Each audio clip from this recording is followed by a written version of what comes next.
My name is Olivia. I am 27 years old. I want to tell you my story. It's a little hard to talk about, but maybe sharing it will help me. And maybe it will help someone else too. I live in a small apartment in the city. The city is busy. Lots of cars, lots of people. But my apartment is quiet. It's my small, safe place. Right now, safety feels very important. Because last month, my life changed completely. The man I loved, the man I thought I would spend my life with, he left me. His name is Michael. He just packed his bags and walked away. He said he wasn't happy. He said he needed space. He said he wasn't ready for a serious life together. His words broke my heart into tiny pieces. One day, he was my everything. The next day, he was gone. It still hurts so much. Every morning I wake up, and for a second, I forget. I think he is still here. Then I remember. And the sadness washes over me again. It's like a cold wave. But that's not the hardest part.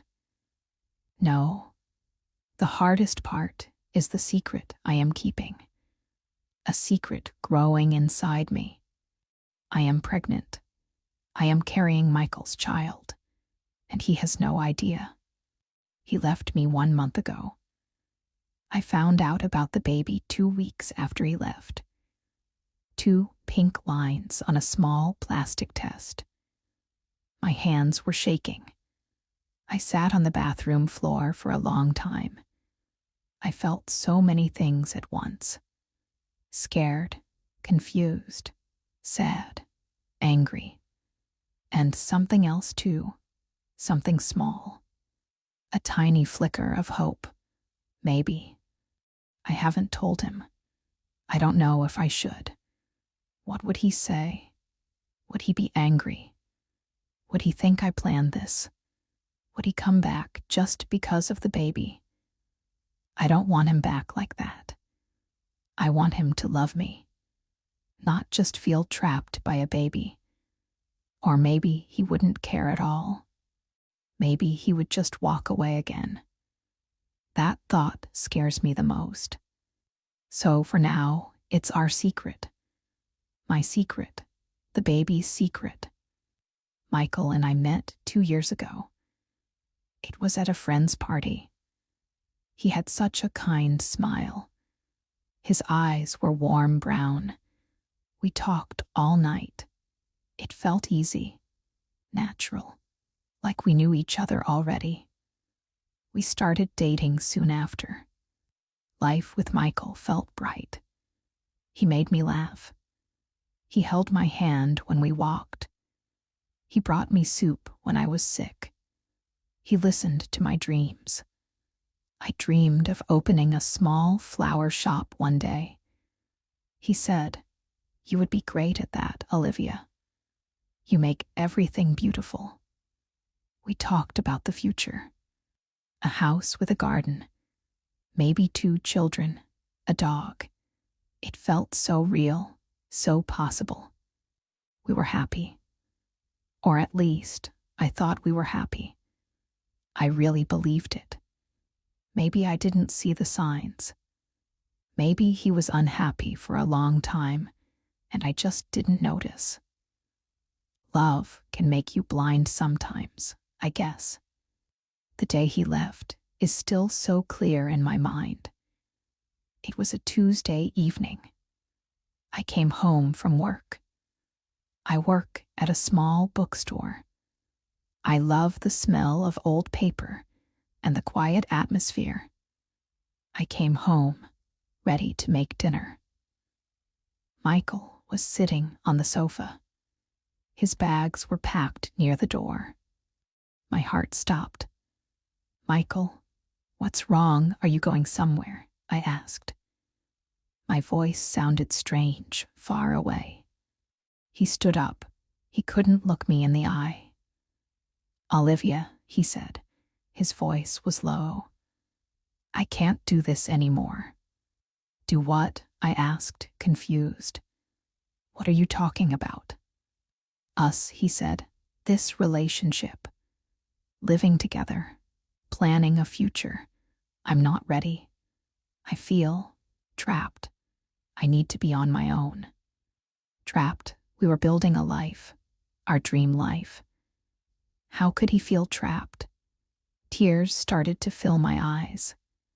"But I love you," I whispered. "I thought you loved me." "I do care about you, Olivia," he said, finally looking at me. His eyes looked sad, but also distant. "But it's not enough. I'm not happy. I haven't been happy for a while. I need to leave." Just like that, my voice broke. "You're just leaving." He nodded slowly. "I'm sorry," he said. He picked up his bags. He walked to the door. He paused for a moment, his hand on the doorknob. He didn't look back. Then he opened the door and walked out. The door closed. The click echoed in the silent apartment. I stood there for a long time. I couldn't move. I couldn't breathe. It felt like the floor had disappeared beneath my feet. He was gone. Our future was gone. Everything was gone. The first 2 weeks were terrible. I cried a lot. I couldn't eat much. I went to work like a robot. Smile at customers.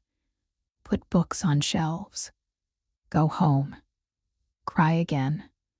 The apartment felt so big, so empty. His smell lingered on his pillow. His coffee mug was still by the sink. Every little thing reminded me of him. Reminded me of the pain. Then I missed my period. At first, I didn't think much about it. Stress can do that, right? But then another week passed. A small, worried thought started in my mind. Could I be? No, it couldn't be. But I bought a test anyway, just to be sure. I took it early one morning before work. My hands trembled as I waited. 3 long minutes. Then I looked. 2 pink lines, clear as day. Pregnant. I felt a wave of dizziness. I sat down hard on the bathroom floor. Pregnant. Michael's baby. But Michael was gone. He left because he felt trapped. How would he feel about a baby? He would feel even more trapped. He would hate me. Or worse, he would hate the baby. I couldn't tell him. Not yet. Maybe not ever. This tiny life inside me needed protection. It needed safety. It didn't need anger or rejection. It needed love, my love. So I kept the secret. I went to work. I tried to eat healthy food, even when I felt sick in the mornings. I took vitamins. I read articles about pregnancy online, late at night when I couldn't sleep. Hiding the pregnancy wasn't too hard at first. It was winter. I wore baggy sweaters. No one at the bookstore noticed. My colleagues were kind. They saw I was sad. They thought it was just because of the breakup. They gave me sympathetic looks. They brought me tea. They didn't ask too many questions. I was grateful for that. But keeping the secret felt lonely. So lonely. There were moments I desperately wanted to talk to someone. I wanted to share the fear, the confusion, the tiny sparks of excitement I sometimes felt. I thought about calling my mom. She lives in another state. We talk on the phone every week. But how could I tell her? Mom, Michael left me. And oh, by the way, I'm pregnant with his baby, but he doesn't know. She would worry so much. She would probably want me to tell him. Or she would be angry at him. I didn't want to cause her pain. I have a best friend, Sarah. We've known each other since high school. She knew Michael left. She was very supportive. She called me often. She tried to cheer me up. But I couldn't tell her about the baby either. Not yet. It felt too fragile. Too raw. If I said the words out loud, it would become too real. And I wasn't ready for that reality yet. The first doctor's appointment was the hardest. I had to go alone. Sitting in the waiting room, surrounded by happy couples holding hands, looking at baby magazines. It felt like a knife twisting in my heart. I wanted Michael to be there. I wanted him to hold my hand. I wanted him to be excited. But he wasn't. I was alone. The doctor was kind. She asked gentle questions. Then she did the ultrasound. She turned the screen towards me. There, she said softly. There's your baby. I looked. It was just a tiny shape. A flickering little light. That's the heartbeat, the doctor said. A heartbeat. My baby's heartbeat. Tears streamed down my face. But this time, they weren't just sad tears. They were tears of awe, tears of love. In that moment, looking at that tiny flickering light, something shifted inside me. This wasn't just a secret or a problem. This was my child. A part of me, a part of Michael, yes, but mine too. Mine to protect, mine to love. I walked out of the doctor's office feeling different. Still scared. Yes, very scared, but also strong. A fierce kind of strength I had never felt before. The strength of a mother. I knew right then that I could do this. Maybe not easily.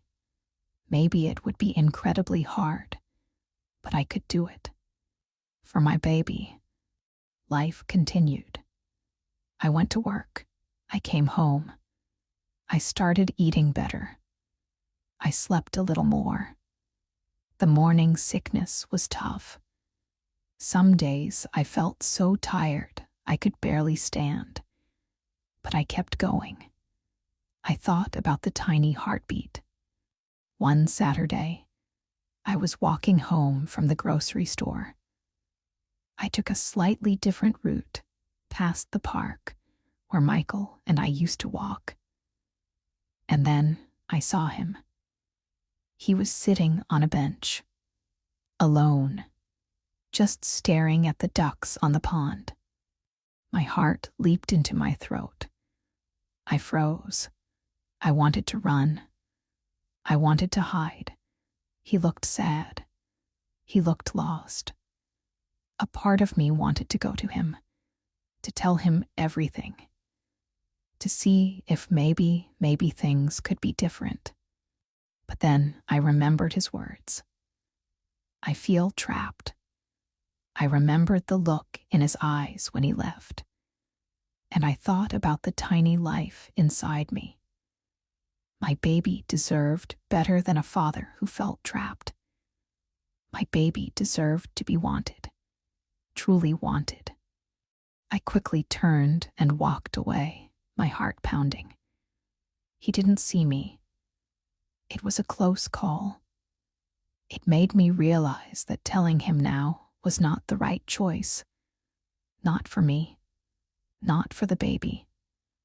Maybe someday, when I was stronger, when the baby was here, maybe then. but not now.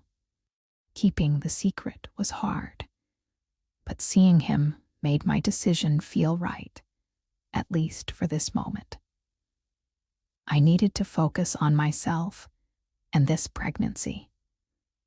I needed to build a safe world for my child. A few weeks later, I finally decided to tell Sarah. I couldn't carry this alone anymore. I needed my best friend. I invited her over for tea. My hands were shaking as I made the tea. We sat on my sofa. Sarah asked how I was really doing. I took a deep breath. "Sarah," I started, my voice trembling. "There's something I need to tell you, something big." She looked at me, her eyes full of concern. "You can tell me anything, Liv," she said gently. "Michael left," I said, "but he left something behind." Tears started to fall. "Sarah, I'm pregnant." Sarah's eyes widened. She was silent for a moment. Then she reached out and took my hand. "Oh, Liv," she whispered. She didn't ask if I was sure. She didn't ask what I was going to do. She just squeezed my hand. "Does he know?" she asked softly. I shook my head. "No, he left because he felt trapped. How can I tell him this? He might hate me, or he might come back for the wrong reasons." "Okay," Sarah said calmly. "Okay, Liv. It's your decision. Whatever you decide, I support you. 100%. You are not alone in this. I'm here." Hearing her say that, feeling her support, it was like a huge weight lifted off my shoulders. I cried, but this time, they were tears of relief. I wasn't completely alone. Sarah hugged me. "You are so strong, Olivia," she said. "You can do this. We can do this." Having Sarah know made a big difference. She checked on me often. She brought me food when I felt too sick to cook. She listened when I needed to talk, or just sat with me when I needed silence. She even came with me to my next doctor's appointment. Seeing the baby on the ultrasound again, this time with my friend beside me, felt less scary. It felt more hopeful. I started to slowly accept my new reality. Single mother. It sounded terrifying, but also maybe okay. I started looking at tiny baby clothes online. A little yellow hat, tiny socks. It made me smile. A real smile. I started thinking about names. Would it be a boy or a girl? I imagined singing lullabies. I imagined tiny fingers holding mine. The fear was still there, always lurking in the background. Fear of being alone. Fear of not having enough money. Fear of Michael finding out. Fear of not being a good enough mother. But the love for the baby grew stronger every day. It was a quiet love, a protective love. It gave me a reason to get up in the morning, a reason to be brave. My apartment still felt quiet, but it didn't feel as empty anymore. It felt like it was waiting for a new life, waiting for a new beginning.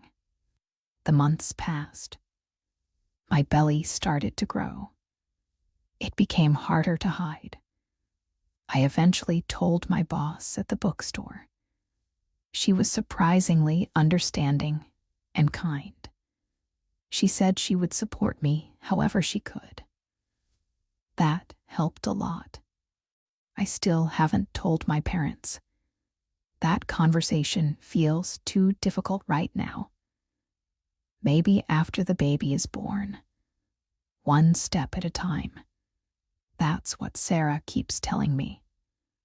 One step at a time. I still think about Michael sometimes. I wonder where he is. I wonder if he is happy. Does he ever think of me? A part of my heart still aches for the love we lost, for the dream that died.